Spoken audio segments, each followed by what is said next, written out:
آج 10 رمضان المبارک ہے۔ حضرت سیدہ طیبہ طاہرہ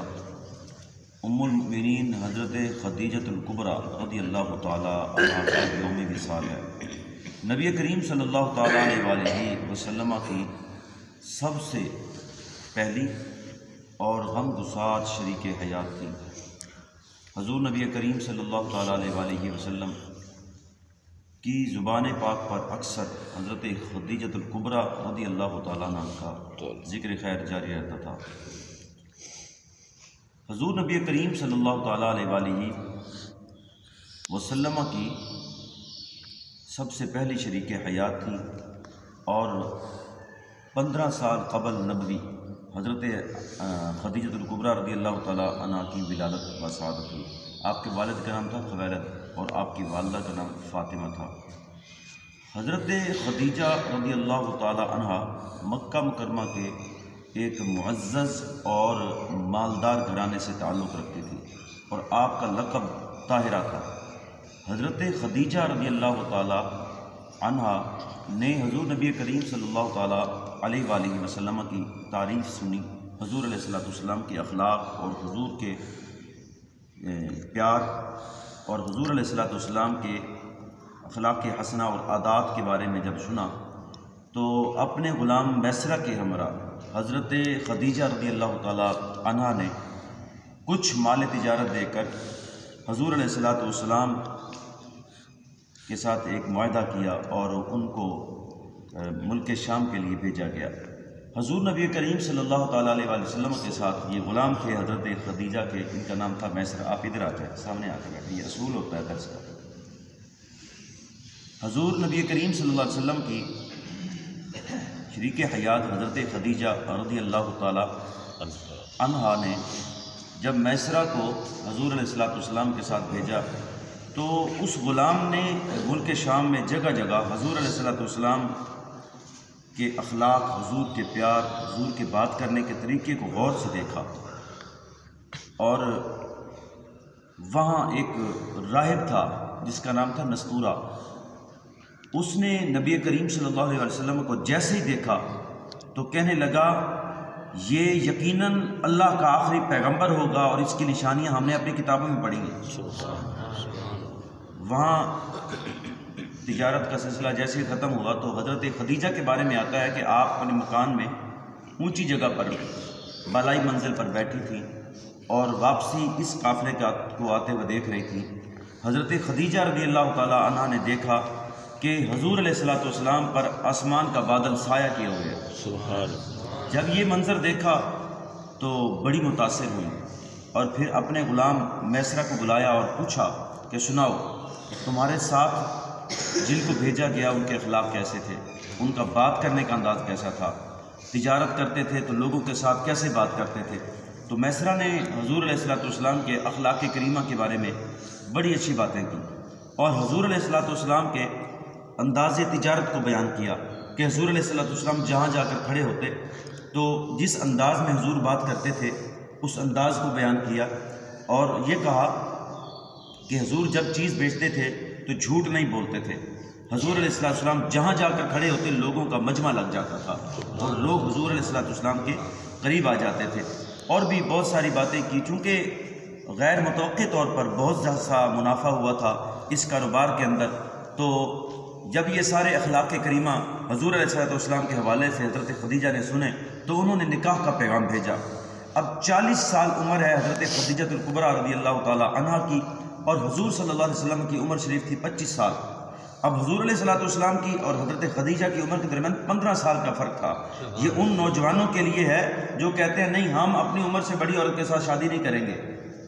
حضور علیہ السلام کی یہ سنت ہے، حضرت خدیجہ رضی اللہ تعالیٰ عنہ کا نکاح ہوتا ہے حضور علیہ السلام کے ساتھ اور آپ کے چچا حضرت ابو طالب جو ہیں وہ نکاح پڑھاتے ہیں اور اس نکاح سے پہلے حضرت ابو طالب جو ہیں حضور علیہ السلام کے اخلاق کریمہ اور حضور علیہ السلام کی خوبصورت عادات کے حوالے سے بہترین خطبہ دیتے ہیں۔ نکاح ہوتا ہے حضرت خدیجہ رضی اللہ تعالیٰ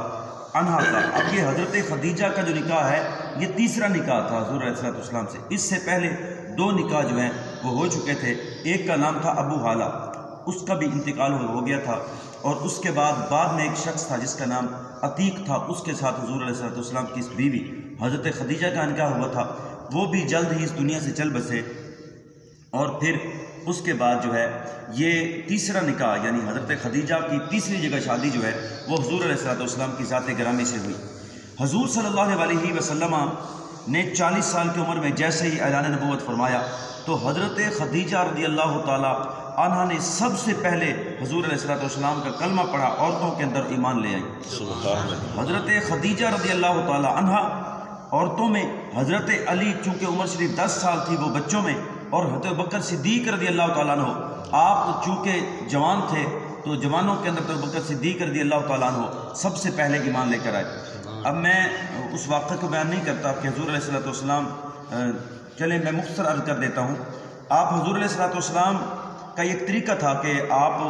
کچھ عرصہ سے غار حرا کے اندر جو ہے وہ عبادت کے لیے تشریف لے جاتے اور تنہائی میں کئی دن جو ہے وہاں گزارتے اور رب کی عبادت کرتے تھے۔ 40 سال حضور علیہ السلام کی کم بیش عمر شریف ہوئی تو ایک دن حضرت جبریل آئے اور آ کر اللہ کا پیغام دیا، اور قرآن کی پہلی آیت جو ہے وہ نازل ہوئی، اقرا بسم ربک الذی خلق، یعنی انہوں نے کہا اقرا، حضور نے نہیں پڑھا، انہوں نے کہا اقرا پڑھیے، یعنی حضور علیہ السلام نے نہیں پڑھا۔ حضور نبی کریم صلی اللہ تعالیٰ علیہ وسلم کو حضرت جبریل نے سینے سے لگا کر جو ہے زور سے دبایا، پھر حضور علیہ السلام نے فرمایا اقرا بسم ربک الذی خلق، پڑھیے اپنے رب کے نام کے ساتھ جس نے پیدا کیا۔ تو حضور علیہ السلام کے لبِ مبارک کو جنبش ہوئی اور حضور نے یہ قرآن کی پہلی آیت پڑھی۔ یہ قرآن کے نزول کا پہلا واقعہ تھا، اور اس قرآن کے بارے میں اللہ تعالیٰ فرماتا ہے لو انزلنا ھذا القرآن علی جبل لرأیتہ خاشعا متصدعا۔ اللہ تعالیٰ ارشاد فرماتے ہیں کہ اگر اس قرآن کو ہم پہاڑوں پر نازل کرتے تو اللہ کے خوف سے یہ پہاڑ جو ہیں وہ ریزہ ریزہ ہو جاتے۔ تو یہ چونکہ پہلا واقعہ تھا، پہلی قرآن کی آیت تھی، حضور علیہ السلام پر یہ حضور کے قلب اطہر پر نازل ہوئی تھی، تو حضور علیہ السلام کے لیے یہ بہت مشکل وقت تھا، اور حضور کے جسم پر کپ کپی طاری ہو گئی، اور حضور گھر تشریف لے کر آئے تو حضرت خدیجہ رضی اللہ تعالی عنہا سے حضور علیہ السلام نے یہ واقعہ بیان کیا کہ اللہ کا فرشتہ جبریل آیا تھا اور قرآن کی پہلی آیت نازل ہوئی اور مجھے زمبلونی یعنی مجھے چادر پہنا دو۔ تو حضرت خدیجہ رضی اللہ تعالیٰ عنہ غم گسار بیوی تھی، انہوں نے کہا کہ حضور آپ پریشان نہ ہوئیے، آپ غریبوں پر رحم کرنے والے ہیں اور غریبوں کی مدد کرنے والے ہیں، اور آپ کے اخلاق کریمہ بہت اعلیٰ ہیں، اللہ کریم آپ کو تنہا نہیں چھوڑے گا۔ یہ حضور علیہ السلام کی پہلی بیوی حضرت خدیجہ رضی اللہ تعالیٰ عنہ کا اخلاق تھا، اور حضور علیہ السلام کے ساتھ حوصلہ افزائی تھی اور حضور کے ساتھ محبت تھی۔ جو اچھی بیوی ہوتی ہے اس کا کام یہی ہوتا ہے کہ جو شوہر جیسے پریشان ہو تو وہ حوصلہ دیتی ہے، یہ نہیں ہوتا کہ گھر کے اندر حالات خراب ہو جائیں تو تانے دینے شروع کر دے۔ تو یہ حضور علیہ السلام کے اخلاق کریمہ اور حضرت عائشہ صدیقہ کی سیرت سے ہمیں یہ سبق ملتا ہے۔ حضرت خدیجہ رضی اللہ تعالیٰ عنہا پھر حضور کے ساتھ رفاقت کا یہ سلسلہ شروع ہوتا ہے۔ حضور نبی کریم صلی اللہ تعالیٰ علیہ وسلم کی عمر شریف اس طرح یعنی 25 سال اور گزرتی ہے، جب حضور علیہ السلام کی عمر 50 سال ہوتی ہے تو حضرت خدیجہ رضی اللہ تعالیٰ عنہ کا انتقال ہو جاتا ہے، یعنی حضور علیہ السلام کی معیت میں حضور کے ساتھ رفاقت زندگی کے اندر، حیات کے اندر ظاہری طور پر حضرت خدیجہ الکبریٰ رضی اللہ تعالیٰ عنہ نے 25 سال گزارے، اور ان 25 سالوں کے اندر جتنا وقت حضور علیہ السلام کے اعلان نبوت کے بعد گزرا وہ سارے کا سارا وقت مکہ مکرمہ کا تھا، اور مکہ کی جو زندگی تھی بڑی کٹھن زندگی تھی، بہت مشکل تھی۔ جب حضور علیہ السلام نے اعلان نبوت کیا تھا تو حضور کے غلاموں کو مارا جاتا تھا، اور 3 سال تو ایسے گزرے جو شعب ابی طالب کی گھاٹی کے اندر گزرے۔ مکہ کے قریش مکہ نے اور روس مکہ نے حضور نبی کریم صلی اللہ علیہ وسلم کے ساتھ لا تعلقی کا اور قطع تعلقی کا اعلان کر دیا کہ حضور کے خاندان کے ساتھ بات نہیں کرنی۔ نعوذ باللہ یہ نیا دین لے کر آ گئے ہیں، اور دین کی مخالفت کے اندر مکہ کے جو اس وقت کے کافر تھے انہوں نے بائیکاٹ کیا، جب قطع تعلقی کی، نہ ان کے کھانے کے لیے کوئی انتظام تھا حضور کے خاندان کے لیے، اور نہ ہی حضور علیہ السلام کے ساتھ حضور کے خاندان کے ساتھ کوئی تعلقات رکھنے کے لیے کوئی جو ہے انہوں نے راہ چھوڑا تھا۔ تو 3 سال اس شعب ابی طالب کی گھاٹی کے اندر حضور کا یہ خاندان محصور رہا، اور حضور کی شہزادیاں اور حضور کی پیاری بیوی حضرت خدیجہ رضی اللہ تعالیٰ عنہ نے بہت مشکل وقت گزارا۔ آپ ملکہ عرب کہلاتی تھیں، اور آپ عرب کی ایک مالدار خاتون تھی، طاہرہ کے لقب سے تھی، لیکن جب حضور علیہ السلام نے اعلان نبوت کیا تو آپ نے اپنے تمام معاملات کو ختم کر کے اپنا سب کچھ حضور کے قدموں پر نثار کر دیا۔ 50 سال حضور علیہ السلام کی عمر شریف ہوتی ہے تو حضرت خدیجہ کا انتقال ہو جاتا ہے، اور حضرت ابو طالب کا بھی انتقال ہو جاتا ہے۔ حضرت ابراہیم، یہ حضور علیہ السلام کے شہزادے تھے، یہ حضرت ماریہ قبطیہ میں سے پیدا ہوئے تھے۔ اس کے علاوہ حضور علیہ السلام کی جتنی اولاد ہوئی، 2 شہزادے ہوئے اور 4 شہزادیاں ہوئیں، حضرت زینب، حضرت رقیہ، حضرت ام کلثوم اور حضرت فاطمہ رضی اللہ تعالیٰ عنہ، یہ 4 شہزادیاں حضور کی ادھر سے ہوئیں۔ حضور نبی کریم صلی اللہ تعالیٰ علیہ وسلم اکثر حضرت خدیجہ کا ذکر کرتے تھے، اور جب کوئی بکری ذبح کرتے تو حضور نبی کریم صلی اللہ تعالیٰ علیہ وسلم حضرت عائشہ سے کہتے، حضرت عائشہ بیان کرتی ہیں کہ حضور صلی اللہ علیہ وسلم جب بھی کوئی بکری ذبح کرتے تو گوشت حضرت خدیجہ کی سہیلیوں کے پاس ضرور بھجواتے تھے۔ حضرت خدیجہ رضی اللہ تعالیٰ عنہ کا کثرت کے ساتھ حضور ذکر کرتے تھے۔ تو ایک دن حضرت عائشہ صدیقہ رضی اللہ تعالیٰ عنہ کہنے لگی، حضور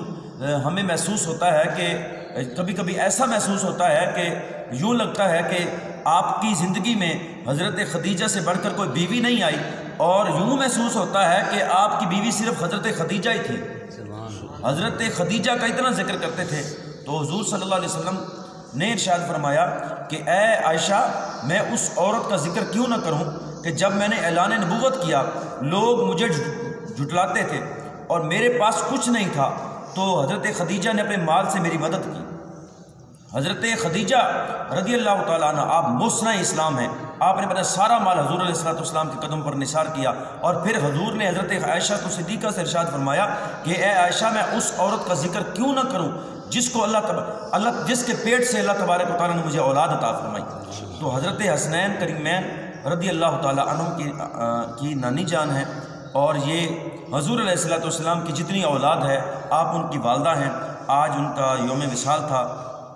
تو اس لیے میں نے کہا چلو چند کلمات حضرت خدیجہ رضی اللہ تعالیٰ عنہ کی خدمت میں عرض کرتے ہیں۔ تو حضرت خدیجہ رضی اللہ تعالیٰ عنہ کا جیسے انتقال ہوا، اس وقت نماز جنازہ مشروع نہیں ہوئی تھی، یعنی نماز جنازہ کا بھی حکم اور